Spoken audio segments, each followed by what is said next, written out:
تم روزانہ کماتے جا رہے ہو، شروع میں تمہاری انکم 1000 کی تھی، اب لاکھ پہ ہو گئی، بڑھتے بڑھتے کروڑوں پہ آ گئے، تو پیچھے مڑ کے دیکھا ہی نہیں، تمہاری آمدنی بہت تیزی سے بڑھتی چلی گئی۔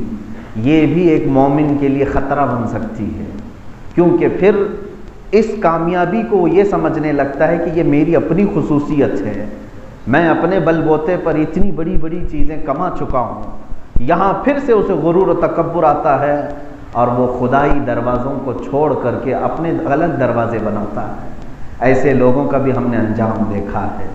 اسی لیے کوئی بھی ظلم کرنے والا اگر یہ سمجھتا ہے میرا راج ہے، میری حکومت ہے، میری کرسی ہے، میرا اقتدار ہے، میری طاقت ہے، میں جو چاہوں وہ کر لوں، یہ اس کی خام خیالی ہے۔ عزیزان گرامی وقار، فرعون کے متعلق جو ہمیں اخبار ملتی ہیں وہ یہی ہے، اسے غرور و تکبر کس طرح سے آیا؟ صرف اسے جو نشہ آیا تھا اپنے خدا ہونے کے اعلان کرنے کے لیے، اس وجہ سے کہ اس کی طاقت و قوت اتنی زیادہ تھی کہ 100 سال تک کبھی اسے کوئی بیماری نہیں آئی، نہ سردی آئی نہ بخار آیا۔ جو کبھی بیمار نہیں ہوا تو اسے یہ احساس ہونے لگا کہ اب میرے جیسا دنیا میں کوئی ہے ہی نہیں۔ 100 سال سے کبھی کوئی سر میں درد یا کوئی بیماری تک نہیں آئی، تو اس نے کہا میں خدا ہوں، ہر انسان بیمار ہوتا ہے مگر میں بیمار نہیں ہوتا۔ تو کبھی کبھار آدمی کنٹینیو کامیابی کی طرف چلتا رہتا ہے تو اسے غرور آ جاتا ہے، تکبر آتا ہے، اور پھر وہ اپنے آپ کو یوں سمجھتا ہے کہ میرے جیسا دنیا میں کوئی ہے ہی نہیں۔ لیکن ان ظالموں کے لیے اللہ تبارک و تعالیٰ نے جو انجام رکھا ہے، خدائے قدیر و جبار بہت ہی ہلکی چیزوں سے بڑے بڑے ظالموں کو تباہ کرتا ہے، ختم فرما دیتا ہے۔ نمرود کے متعلق یہ اخبار ہمیں ملتی ہیں روایات میں کہ نمرود تنہا 1000 لوگوں سے لڑ سکتا تھا، اس کی قوت اتنی تھی، اور وہ خوفناک درندے جو جانور ہوں، شیر ہوں جنگل کے، ان سے بھی تنہا مقابلہ کر لیتا۔ اب اس سے اندازہ کریں کہ وہ ہاتھی سے اگر مقابلہ کر سکتا تھا تو پھر انسانوں پر اس کا رعب و دبدبہ ایک الگ معنی رکھتا تھا۔ تبھی تو جا کر کے نمرود نے بھی اعلان کیا کہ میں تمہارا خدا ہوں، مجھے سجدے کرو۔ تو جب جب ہم نے دیکھا ہے کہ طاقت کا نشہ کسی کے اندر زیادہ آتا ہے تو اسے خدائی کے دعوے تک لے کر کے چلا جاتا ہے۔ اسی لیے میرے عزیزو، بیماری اللہ کی نعمتوں میں سے ہے کہ بندے کو اس کی حقیقت یاد دلاتی ہے۔ جب کبھی بندہ بیمار ہوتا ہے تو وہ عاجزی کرنے لگتا ہے اور اللہ کی بارگاہ میں پھر گڑ گڑاتا ہے اور کہتا ہے مولا تیری طاقت سب سے بلند و بالا ہے، میں علیل ہوتا ہوں، میں کمزور ہوتا ہوں، میں عاجز ہوں۔ اور جسے بیماری نہ آئے تو اس کا غرور و تکبر بڑھتا جاتا ہے۔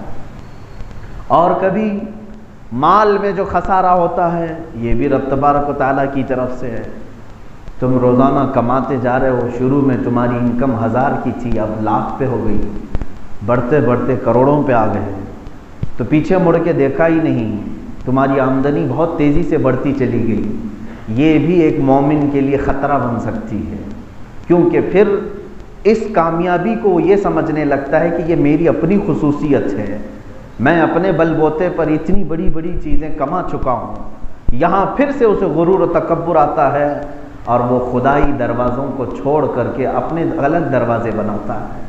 ایسے لوگوں کا بھی ہم نے انجام دیکھا ہے۔ اسی لیے اگر تمہارے تجارت میں کبھی خسارہ آتا ہے، کبھی نقصان ہوتا ہے، لاس ہوتا ہے، تو سمجھ لو کہ اللہ تعالیٰ تمہیں غرور و تکبر سے بچانا چاہتا ہے۔ ظاہر سی بات ہے، جیسی مال میں تمہاری کمی آئی تم گڑ گڑاتے ہوئے پھر مولا کی بارگاہ میں آئے، رب تعالیٰ سے عرض کرنے لگے مولا غنی تو ہی ہے، تیری عطا پر میں مالدار ہوا تھا۔ اس طرح سے جب تک اللہ رب العزت سے بندہ جڑا ہے، مانگ رہا ہے، اس کے اندر تکبر نہیں آئے گا اور خدائی کا دعویٰ کرنے جیسی حرکتیں نہیں آ سکیں گی۔ اسی طرح سے اگر گھروں میں کبھی کسی کا انتقال نہیں ہوا تو وہ ایسا سمجھنے لگتے ہیں کہ ہمارا گھر تو بہت اچھا ہے، کبھی کسی کا کچھ ہوتا نہیں ہے۔ یہ بھی اسے اپنی اچھائیوں پر غرور ہونے لگتا ہے۔